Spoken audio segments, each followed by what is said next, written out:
Nah, kemudian juga didukung tentunya dengan program Merdeka Belajar yang sudah sampai dengan hari ini mungkin sudah sampai di di sesi 20 lebih gitu ya, serial Merdeka Belajar yang sama-sama kita tahu di 2022 bulan Februari diluncurkan serial Merdeka Belajar seri yang ke-15 terkait kurikulum Merdeka dan platform Merdeka Mengajar ya. Nah, lalu apa yang menjadi konsentrasi di dalam program Merdeka Belajar di Kementerian Pendidikan ya. Jadi tujuannya adalah menuju pendidikan yang berkualitas bagi seluruh rakyat Indonesia, di mana itu semua diwujudkan melalui sinergi seluruh pemangku kepentingan pendidikan, dalam hal ini keluarga, guru, institusi pendidikan, dunia usaha, industri, masyarakat, organisasi penggerak, perusahaan, teknologi edukasi, dan lain-lain. Nah, kemudian turunannya dari tujuan utama untuk menciptakan pendidikan berkualitas bagi seluruh rakyat Indonesia itu ada beberapa program turunan, yaitu program Sekolahkan Anak Indonesia. Jadi diharapkan angka partisipasinya tinggi, lebih dari 95% di seluruh jenjang pendidikan, ya, kemudian lebih dari 70% di jenjang pendidikan tinggi. Kemudian juga dorong pembelajaran siswa, jadi tujuannya adalah bagaimana hasil belajar itu lebih berkualitas ya. Kemudian tidak ada anak yang tertinggal, dalam artian distribusi pendidikan ini harus merata, baik secara geografis maupun status sosial ekonomi. Tentunya ini juga ditopang program-program pemerintah yang lain ya, yang terkait mendorong terciptanya pendidikan yang berkualitas dan merata. Nah, ini gambaran singkat tentang platform Merdeka Mengajar, tapi ini saya akan singkat saja. Ini digunakan untuk para guru meningkatkan kompetensi, mendapatkan bahan pengajaran yang sesuai dengan konteks dan berbagai praktik terbaik dengan rekan sejawat. Jadi ini menjawab tadi akar permasalahan yang dipotret oleh Oliver Wyman tahun 2022 kemarin, bahwa hadirnya platform atau ekosistem layanan pendidikan di bidang teknologi itu menjadi salah satu bagian untuk mengurai dan memecahkan akar permasalahan pendidikan kita. Jadi kalau tadi ada guru yang terbatas aksesnya untuk meningkatkan keterampilan kompetensi, maka sebetulnya di dalam platform Merdeka Mengajar ini guru bisa meningkatkan kompetensinya melalui beberapa fitur yang ada di dalamnya. Bahkan meningkatkan kompetensi melalui webinar-webinar ya, pelatihan-pelatihan yang semuanya difasilitasi di platform Merdeka Mengajar.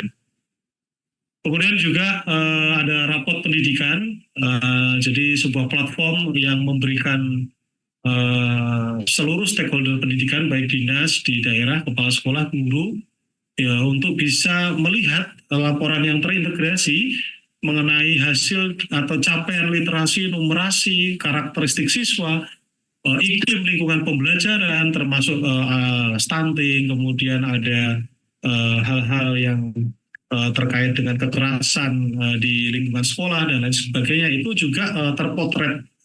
Jadi ada rapot pendidikan sekolah, kemudian ada rapot pendidikan daerah. Jadi kita bisa melihat bagaimana di sebuah daerah tersebut secara global untuk capaian literasi numerasinya seperti apa, kemudian kalau di tingkat satuan pendidikan pun juga akan terlihat, sehingga nanti akan dibedakan ada warna merah, kuning, dan hijau, yang itu juga sebagai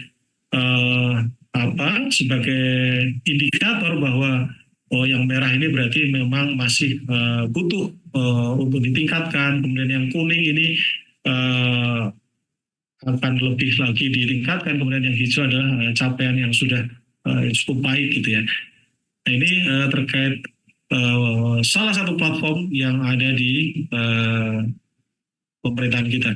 Kemudian ada Kampus Merdeka, ya, kemudian ada Arkasiplah, ini juga bagaimana sekolah juga berikan kesempatan untuk merancang rencana kegiatan dalam 1 tahun, kemudian bagaimana mengelola kegiatan-kegiatan itu di dalam sebuah aplikasi yang bisa termonitor dengan dengan baik ya, sehingga menciptakan efektif dan efisiensi anggaran dan program tentunya. Kemudian ada SIPLA, Sistem Informasi Pengadaan Sekolah, di mana sekolah-sekolah juga diberikan kesempatan untuk menyalurkan seluruh dana BOS yang diterima untuk dilakukan pengadaan-pengadaan yang dilakukan dalam sebuah sistem, sebuah platform gitu ya. Kemudian ada layanan pengguna dan juga akun belajar ID tentunya yang bisa digunakan untuk mengakses seluruh platform-platform digital pendidikan yang ada di dunia pendidikan di Indonesia. Oke, lalu saya akan masuk ke tema kita, Bapak Ibu, bagaimana menciptakan strategi pembelajaran yang asik dan menyenangkan. Nah, sebelum ke arah sana, saya akan mengajak Bapak Ibu untuk memahami bahwa hari ini, ya, Bapak Ibu guru menghadapi siswa Gen Z, ya.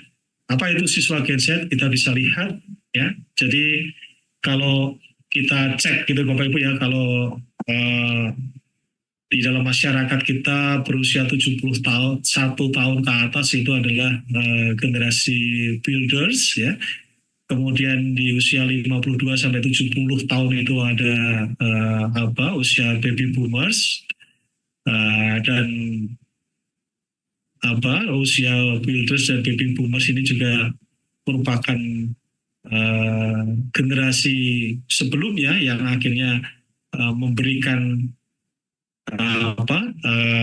menghasilkan generasi-generasi selanjutnya di usia 37 sampai 51 ada generasi X ya, dan mungkin sebagian besar dari kita yang hadir di diklat ini mungkin ada di generasi X gitu ya, atau mungkin ada yang baby boomers gitu ya.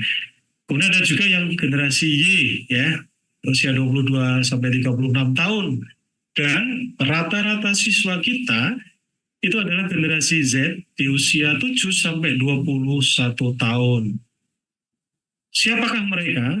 Ya, mereka adalah generasi yang memiliki kreativitas yang tinggi, mampu mengatasi problem dengan cepat karena mereka dilahirkan di era teknologi yang serba maju.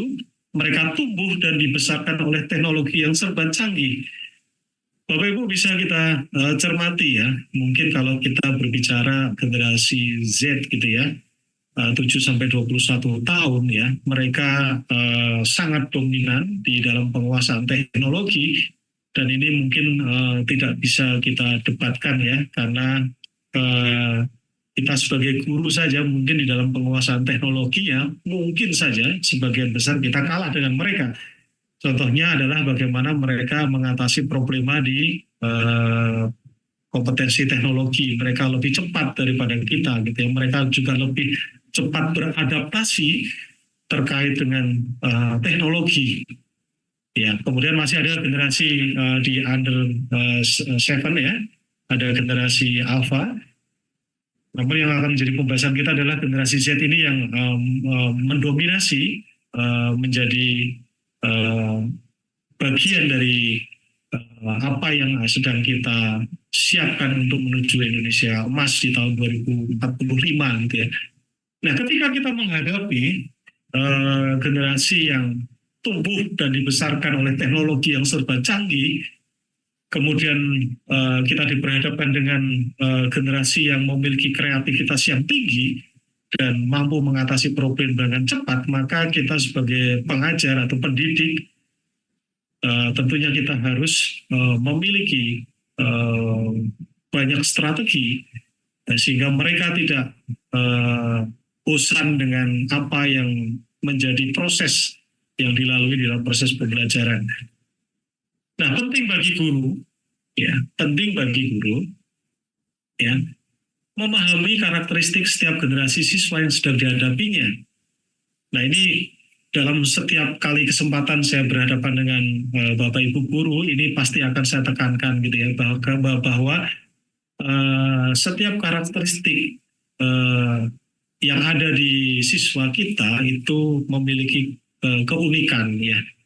Jadi kita tidak bisa mengeneralisasi bagaimana sifat, kemudian perilaku, kebiasaan yang ada di siswa kita. Bahkan karakteristik di setiap generasi pun itu juga beda gitu ya. Nah, ketika kita menghadapi generasi Z, maka kita akan siap untuk menghadapi mereka tadi yang lahir di teknologi yang canggih gitu ya, dan mereka cepat beradaptasi dengan teknologi. Nah, sehingga kita harus menentukan strategi pembelajaran yang efektif gitu ya, pembelajaran efektif yang cocok dengan kondisi dan kebutuhan yang diperlukan oleh siswa kita, oleh para generasi Z tersebut.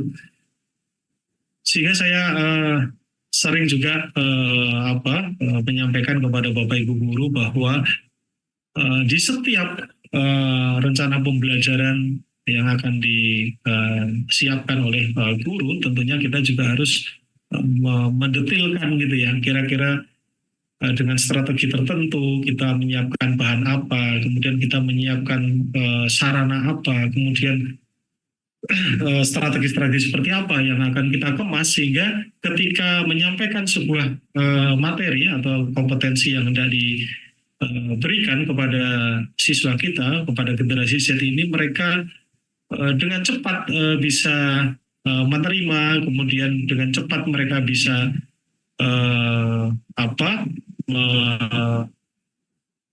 mendapatkan dengan tuntas gitu ya.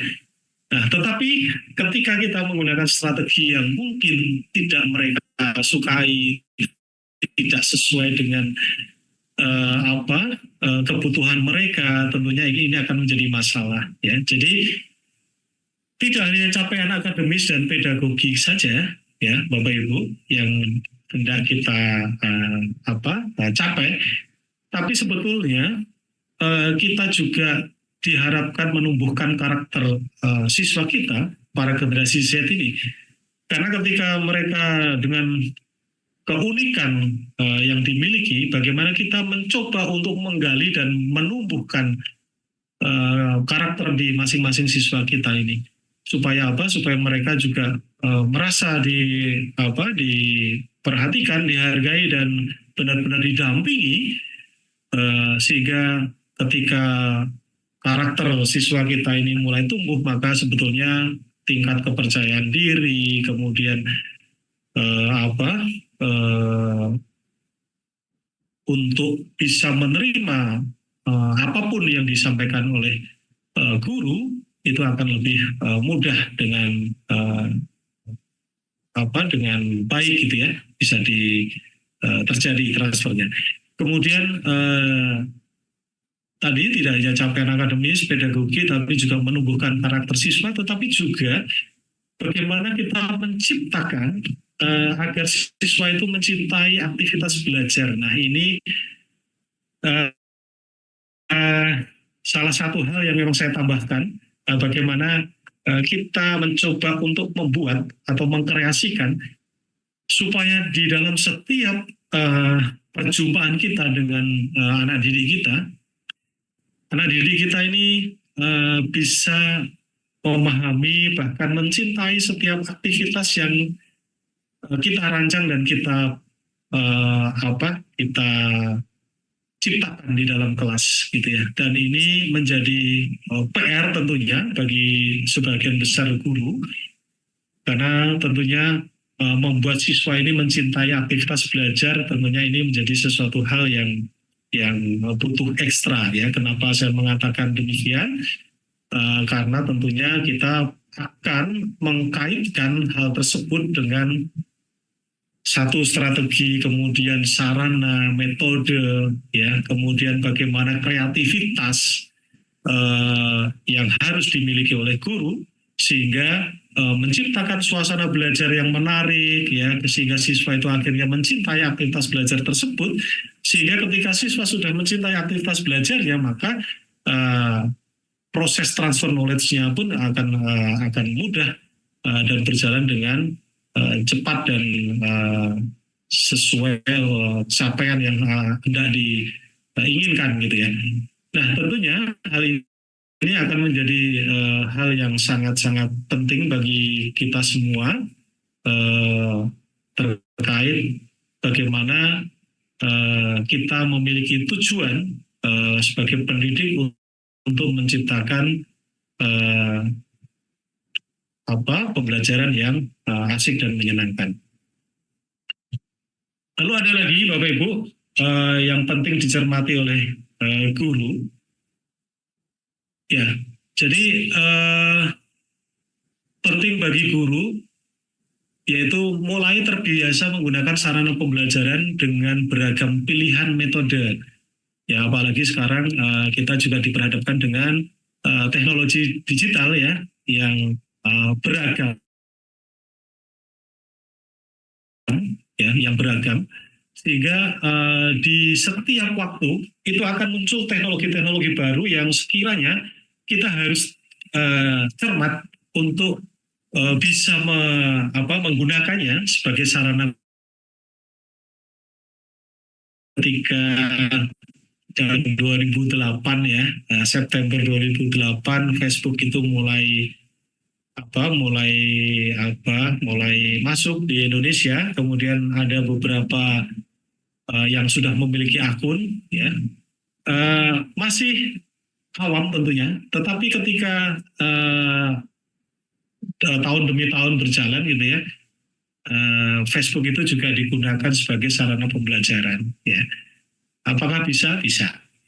Kemudian muncul Telegram, Instagram ya. Kemudian ada juga TikTok sekarang ini yang juga cukup banyak digunakan oleh guru-guru sebagai sarana pembelajaran ketika siswa mulai bosan dengan YouTube ya, maka video-video durasi pendek yang dibuat oleh guru untuk menyampaikan pembelajarannya dalam durasi beberapa menit saja melalui TikTok itu sangat-sangat bermanfaat ya, apalagi ketika TikTok pembelajaran itu bisa diakses oleh seluruh siswa di manapun berada gitu ya, ketika bahkan di luar negeri pun ketika mengakses bisa melihat TikTok seorang guru yang menyampaikan pembelajaran dalam waktu beberapa menit gitu ya, itu juga bisa bermanfaat gitu ya. Nah banyak ragam Bapak Ibu ya. Kemudian ada juga aplikasi-aplikasi yang bisa digunakan untuk menciptakan games, ya, quiz, ya, yang bisa digunakan untuk sarana pembelajaran yang menyenangkan gitu ya. Nah mau tidak mau ya guru-guru hebat kita ini ya harus terbiasa ya menggunakan sarana pembelajaran dengan ragam pilihan metode ya, khususnya juga menggunakan teknologi berbasis teknologi. Kemudian penting bagi guru juga untuk memfasilitasi berbagai sumber belajar yang dibutuhkan. Nah ini juga terkait dengan pembelajaran diferensiasi gitu ya. Jadi guru bisa menyiapkan sumber belajar mungkin melalui video, audio, ya mungkin teks ya, bacaan, kemudian alat peraga dan lain sebagainya. Semuanya ini tentunya itu dikolek oleh guru tersebut, dikumpulkan dan deliver ke masing-masing siswanya, sehingga siswanya pun bisa mendapatkan berbagai sumber belajar. Bahkan tidak hanya itu, guru juga memfasilitasi dengan menghantarkan siswa-siswanya untuk mengakses berbagai sumber belajar yang bisa didapatkan secara online ya, yang tentunya itu memang diskenariokan dalam konsep pembelajaran di rancangan pembelajarannya. Jadi ini penting bagi guru menciptakan pembelajaran yang tidak membosankan gitu ya. Kemudian menciptakan atmosfer belajar yang membangun self regulation dalam diri siswa. kemudian belajar mandiri, ya demokratis dan menemukan hal-hal baru. Jadi siswa diberikan kesempatan untuk belajar secara mandiri dan mereka bisa menentukan sendiri gaya belajarnya, kemudian kecepatan belajarnya pun mereka diberikan kesempatan untuk memanage-nya, gitu ya.